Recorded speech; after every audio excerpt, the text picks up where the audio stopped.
안녕하세요. 반값 보험료 만들기입니다.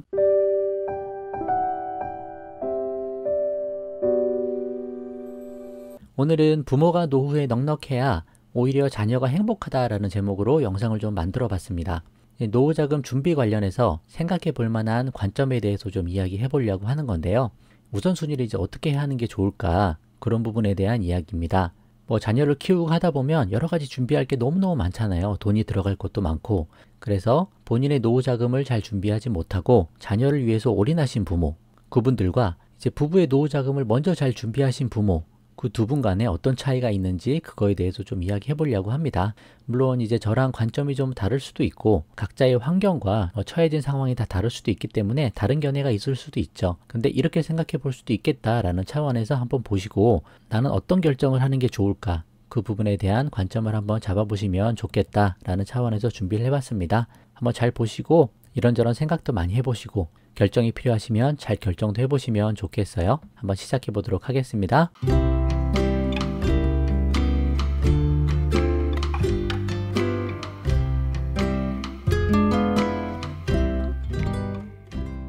자, 부모가 노후에 넉넉하면, 달리 말해서 현금 흐름이 넉넉하면 어떤 점이 있을까? 생각해보면 자녀 입장에서 자녀가 부모를 부양하는데 부담이 좀 적어지죠.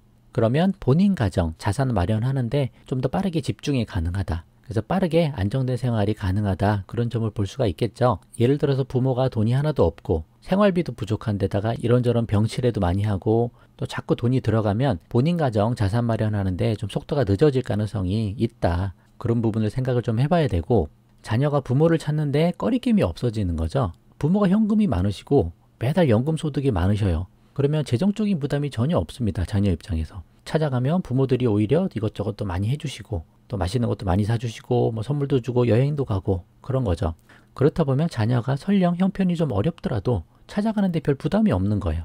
왜? 부모가 돈이 많으시니까. 그리고 손자, 손녀에게도 형편이 넉넉하시고 현금 흐름이 좋으신 할머니, 할아버지는 늘 인기가 있다고 볼 수 있습니다. 여행도 잘 데려가고 맛있는 것도 많이 사주시고 선물도 주고 이런저런 교육도 잘해주시는 그런 할머니, 할아버지가 있다면 손자, 손녀한테도 매우 좋죠. 그래서 자녀가 부모를 찾는데 꺼리낌이 없다는 것은 자녀만 행복한 게 아니고 결국 부모도 더 행복해지는 거죠. 더 잦은 왕래가 있고 여러 가지 좋은 점이 많을 수밖에 없습니다. 그러면 부모가 이제 노후의 형편인데 어렵다. 그런 경우는 어떻게 될까요? 자녀를 키우시는데 너무 많은 자금을 쓰시고 본인의 노후 준비가 잘 안 돼 있는 경우인 거죠. 그러면 어쩔 수 없이 자녀에게 재정적으로 의지해야 되는 방법밖에 없습니다. 근데 그러다 보니까 자녀 가정이 안정적으로 빨리 성장하는데 조금은 제약이 있을 수 있다. 그리고 재정적인 문제 때문에 결국 마찰이 생길 수 있고 다툼이 발생할 수도 있는 거예요. 자녀 입장에서는 자녀 가정 이끌고 나가는 데에도 많은 자금이 필요하고 그런 어려움들이 있는데 그 와중에 부모의 어려움들까지 다 책임져야 되다 보면 여러 가지 다툼, 분쟁이 있을 수도 있다. 그런 경우의 수가 늘 있는 거고요. 결국 그러다 보면 부모와 자녀 간의 관계가 조금 소원해지거나 아니면 자녀들 부부의 관계, 그 부분도 다투거나 소원해지는 경우가 있을 수밖에 없죠. 부모 입장에서는 어쩔 수 없잖아요. 내가 널 열심히 키워줬는데 바라는 게 좀 있는 거죠. 그렇지만 자녀 입장에서는 자녀도 잘하고 싶어 하지만 그게 이렇게 쉽지가 않은 거죠. 자녀에게 더 많은 자금을 투자하고 정말 애쓰고 노력하신 가정일수록 더 이런 문제들이 생겨나는 경우를 여러 상담하는 케이스 보면 자주 보게 됩니다. 그래서 이런 부분들이 문제가 생길 수 있어서 우리가 잘 생각하고 잘 방향을 잡아보는 게 좋겠다. 그런 말씀을 좀 드려요. 자, 그래서 그럼 대안은 어떻게 해야 되나? 어떤 좋은 방법이 있을까? 그 부분을 좀 생각해 보면 이제 어디까지 재정적으로 자녀에게 지원할 건지 대화를 통해서 부모가 잘 생각을 맞추시는 게 좋겠다. 그런 말씀을 좀 드려보는 거예요. 이제 모든 나라는 아니지만 선진국에선 그런 경우도 많잖아요. 자녀가 이제 성인이 되면 18세 이후에 부모가 지원을 아예 끊어버리는 거죠. 지금까지 내가 잘 키웠으니 그 이후의 삶은 스스로 잘 준비해 나가라. 자립심을 좀 키워주도록 교육을 하시는 거죠. 그렇다고 그냥 내보내는 건 아니고 그동안 모아둔 자금을 이렇게 주면서 사회자립금이나 아니면 대학학자금이나 그 정도 지원을 해주면서 자녀가 새롭게 삶을 잘 시작해 나갈 수 있도록 서포트를 해줄 수 있는 부분이죠. 그리고 부모가 지원하는 범위도 어느 정도 생각을 하셔야 되는데 예전에도 말씀드렸지만 대학 등록금까지만 지원을 해주는 게 어떨까 그 정도 생각을 해보는 거죠.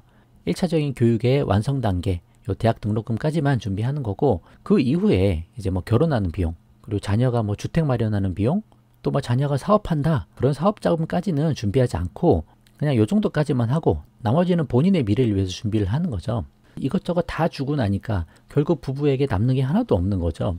물론 형편이 넉넉하신 분들은 상관없습니다. 돈 많으신 분들은 다 지원하셔도 괜찮으세요.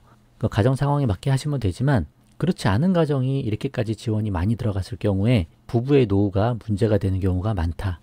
대학 등록금까지만 지원을 해준다고 생각하면 이거를 마련하기 위해서 체계적으로 준비를 하시면 되죠. 예전에 제가 한번 만들어 드린 적이 있는데 자녀 대학 등록금이 뭐 4년제 대학 가면 1년치 뭐 700에서 800만 원 정도 하는 것 같아요. 근데 그걸 따지면 그걸 4년을 곱하면 한 3천만 원 정도. 근데 거기에다가 이제 뭐 화폐 가치가 좀 떨어지는 부분 그리고 뭐 기타 비용 들어가는 것까지 하면 한 5천만 원 정도 마련을 해 놓으면 되거든요. 그럼 자녀가 딱 태어났을 때부터 한 자녀당 20만 원씩만 투자를 해서 20년을 모을 수 있으면 그러면 그게 원금이 4,500만 원 되니까 그 돈으로 자녀가 대학을 간다 그러면 대학 학자금을 내도 되고 아니면 자녀가 사회생활 한다 그러면 사회자립금 명목으로 딱 지원을 해주면 얼마나 좋겠느냐. 그게 사실 20만 원이면 되는 거거든요. 그 정도 계획성 있게 준비하시면 되죠. 그러니까 이제 원금만 이 정도고 만약 20년 동안 뭐 수익률이 매년 5% 정도 난다. 그럼 이게 한 7천 정도 될 거고 수익률이 한 7% 정도 난다. 그러면 한 1억 원 정도까지도 모이게 됩니다. 그런 식으로 계획성 있게 대학 학자금까지만 딱 준비해 주시는 것도 좋죠. 이거 정도까지도 준비를 못 해주시면 자녀들이 더 힘들어져요, 사실.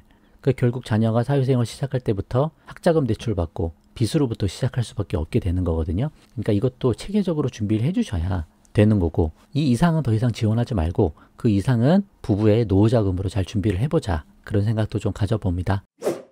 이게 마지막 페이지인데요. 자녀에게만 너무 올인하는 것은 그래서 지양하자 이렇게 말씀드립니다. 기대가 크면 클수록 상심도 큰 법이고요. 자녀도 최선을 다해 키워야 하지만 부부의 노후를 위한 자금 마련도 게을리하지 말자. 그래서 우선순위를 따져보면 본인의 노후자금 준비하는 금액을 먼저 준비하자는 거죠. 제가 뭐 많은 금액 이야기하는 것도 아니고 사회생활 시작할 때부터 소득이 한 10% 정도만 떼서 이거 계속 굴려나가자. 30년, 40년간 불려나가자. 그러면 작지 않은 자금이 모여진다. 그걸로 충분히 노후자금 대비할 수 있다. 그렇게 말씀드리잖아요. 근데 내가 만약 늦었다. 지금 뭐 50대가 넘으셨다. 그렇게 하시면 좀 더 많은 금액을 준비하실 필요도 있죠.